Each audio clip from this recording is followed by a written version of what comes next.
I, female, 27, have been married to my husband Jay, male, 24, for 1 year. The relationship is almost perfect with one exception. Jay's relationship with his mother, Kay, female, 50, is really weird. Imagine a typical mama's boy and amplify it by 100. I don't know if it's a cultural thing or because he was raised without a dad, but he's always been obnoxiously close with his mom. I mean, I don't want to play into the whole mother-in-law, daughter-in-law rivalry, but it is a little bit of a thing in our relationship. A hardline stance that Jay took when we moved in together was that his mom would come with him too, as this was just a part of how things work in his culture. Another curveball here is that I have two twins, A and B, male, female, 3, from a one-night stand a few years ago. We were both extremely drunk and I hardly knew what he looked like. I had no way of contacting the father, and the choice to raise my kids is my own. I don't think the dad owes them anything. Mother-in-law thinks that it's unfair for her son at such a young age to take care of my kids, but I feel like it's a choice he made when he decided to get into a relationship with me. Honestly, he's put in a lot of effort with the kids, and I think he'll be a wonderful father figure for them both. Obviously, he's not perfect, but heck, neither am I. The issues between me and Jay were started up by my mother-in-law after I got drunk recently and ended up doing some stupid stuff. So, when Jay had gone out drinking with his buddies, he does this once a week or less. He's not leaving us every night to go partying because I know what Reddit thinks. LOL. I got a video call from him where he seemed visibly upset.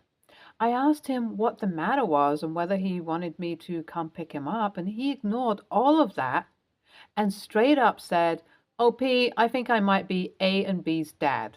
I was talking to my buddies here about where we went for spring break. I had hooked up with a girl who looked exactly like you on the exact same day. I had forgotten about it and I wouldn't even have remembered, but I was discussing A and B with my pals and I had to cut him off here because he was getting anxious. I realized this might be a pivotal moment in our relationship, so I told him to come back home and we'll talk about it tomorrow morning. The next morning, I explained to him that whether he was the father or not, I wouldn't mind it either way. And he has been amazing with A and B so far. Due to his conservative background and the idea that the man must provide, my husband was having a bit of a crisis about his lack of involvement in A and B's lives, if he was even the father. We talked about all the details that we remembered, and it does seem like we might have had a one-night stand all those years ago. And I always assumed that guy was the parent to A and B. I comforted and reassured him, and it was an issue that was almost resolved, in my opinion. But then mother-in-law got involved in the whole story. When she was told the story, by basically forcing Jay to spit it out, she was appalled at the apparent lack of integrity on Jay's part and immediately claimed that she could no longer live with us. A massive win for me, I felt. But she then said that it was important to get all our facts in order and have a paternity test before moving forward. I felt like this was fair enough, and we got down to business. During the 4 days in which we waited for the results to come back, my mother-in-law was absolutely insufferable to me and Jay.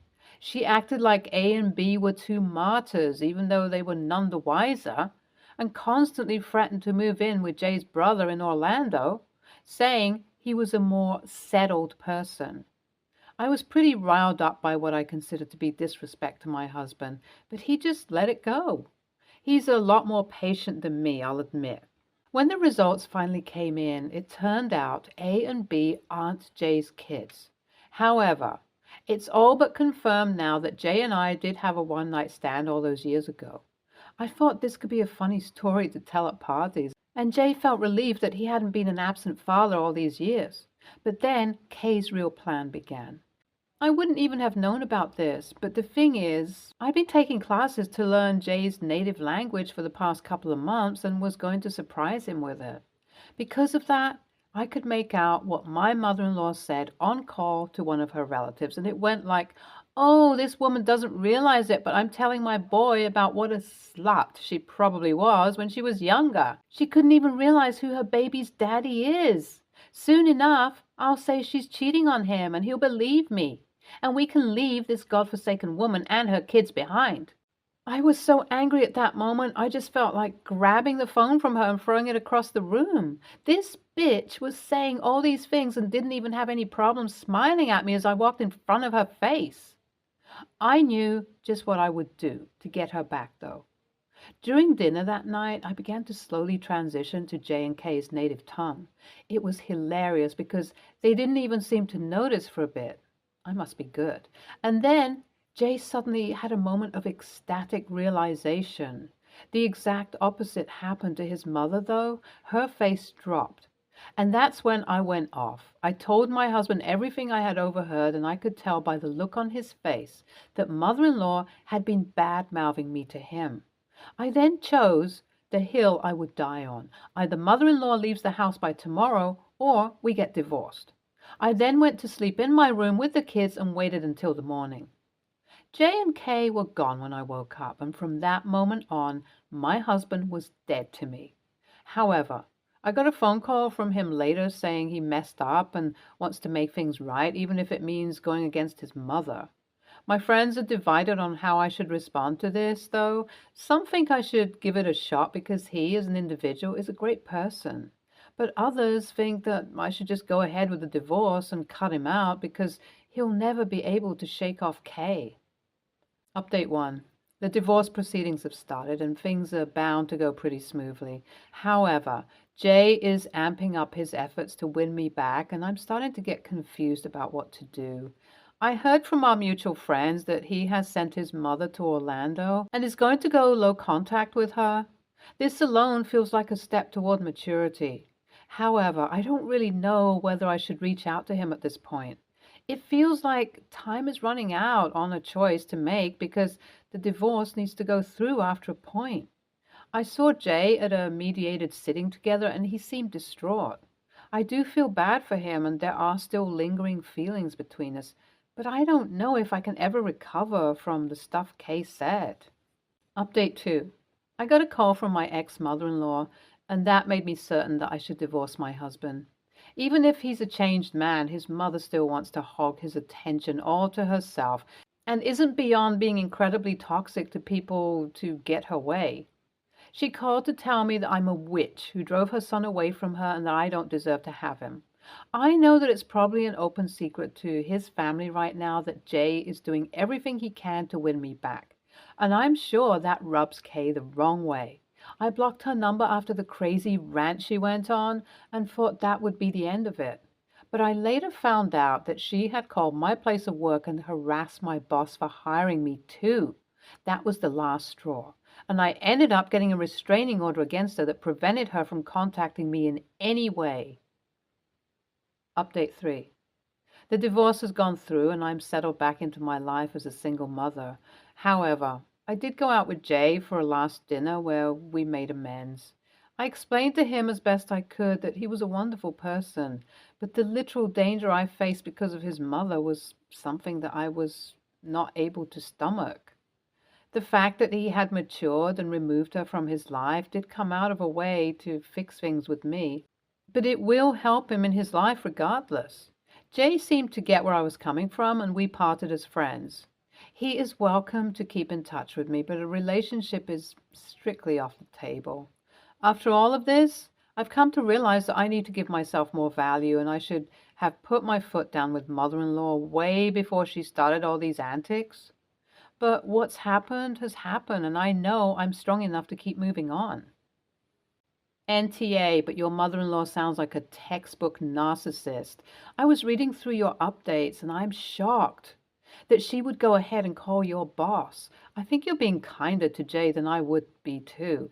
No contact all the way if I was you. NAH, except your mother-in-law. I mean, Jay was kind of the a-hole for not sticking up for you, but the way you put it, it does seem like he's matured a lot. I hope that you guys do find a healthy ground where you can remain friends because a relationship again is going to be the wrong move in my opinion. The reason I say this is because it seems like Jay has lingering feelings for you. So he may move in that direction even if it doesn't seem like that right now. Next story. Am I the a-hole? I, 28 female, and husband, 30 male, do not have kids. We both have decent paying jobs in real estate. That said, we love to travel and many times also pay and invite our families to go with us. My brother, 26 male, married and had my nephew, 4 male, with my middle school best friend, 28 female. Yes, he married my best friend, and we are still best friends. They had my nephew and years later divorced. To the point. My brother started dating his new girlfriend. We will call her Ashley. They've been together for around 9-ish months. They're not engaged or married. She has a son who's 5. We will call him John. I've only met John a handful of times. He's a nice kid, but I don't really know him. I only know Ashley on a first name basis in a way. We talk occasionally, but nothing in depth. I invited my ex, sister-in-law, and nephew to Disney this summer for 6 days. 2 days in Disney, 1 in Universal. The remaining days would be chill Orlando days. We are paying for them to go. I've always wanted to take my nephew to Disney since he was smaller. He loves Mickey. We didn't tell him in front of John or Ashley, but it made it back to Ashley that we were taking him. She confronts me at our family dinner on the side and tells me she's upset we're not including her child and that he should have been invited. She said he doesn't feel like he fits in his family and that is excluding him from Disney has made him cry all night. I was so shocked. We are easily paying $2,000 for my nephews and best friend to go. Tickets, airfare, lodging, and of course, some toys. I blew up. I told her that I didn't even know her or her kid. They have only been around for a few months and he's not my nephew.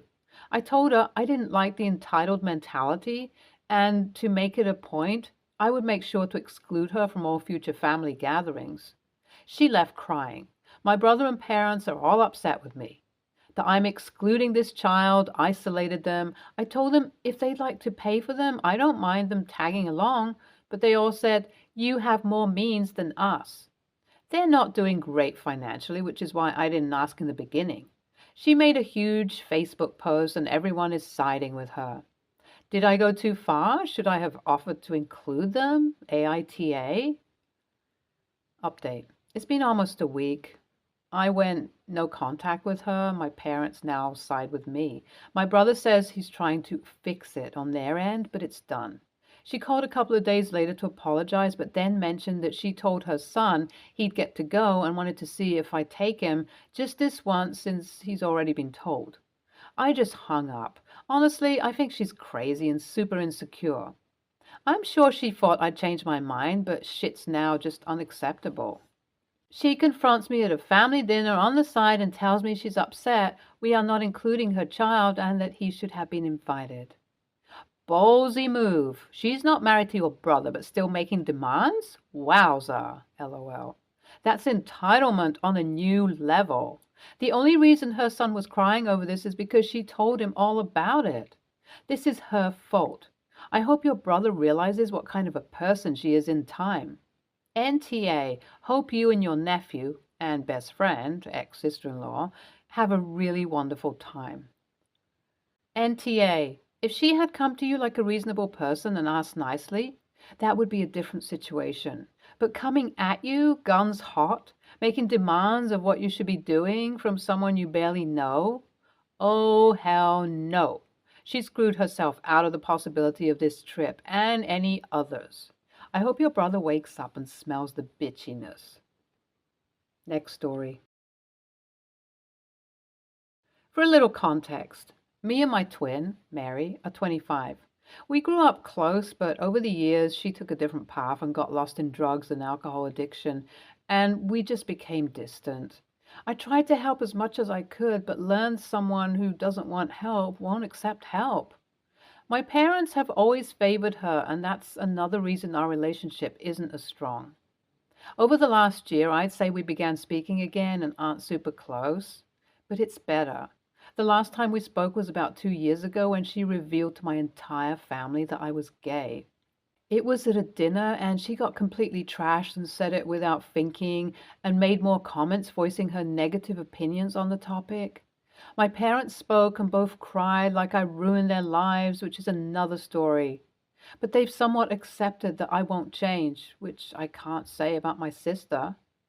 I have been with my fiance, female 26, for about 4 years, and we're planning on getting married early spring.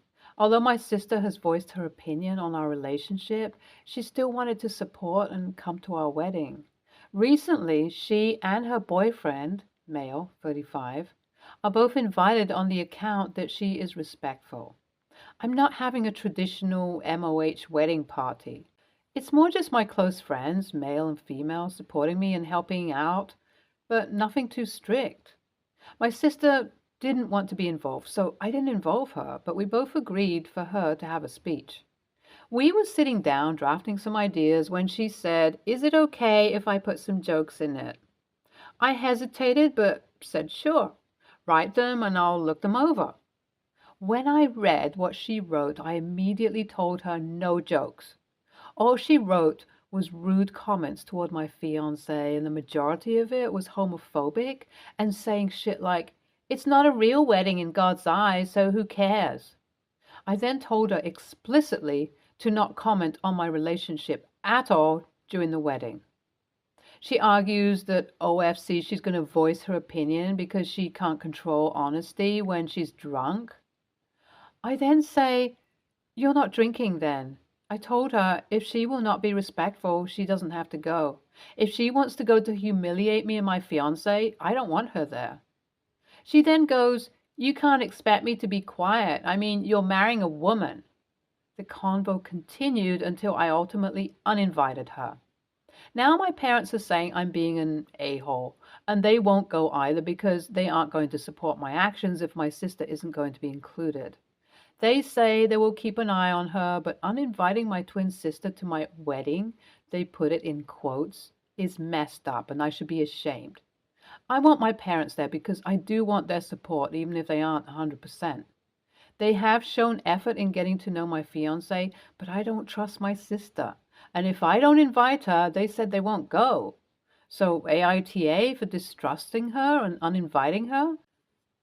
NTA, and honestly, go ahead and uninvite your parents too before they can act like it's a power move to refuse attendance themselves. If they're also in the boat that your marriage isn't a true union, then they don't deserve to participate in one of your best days either.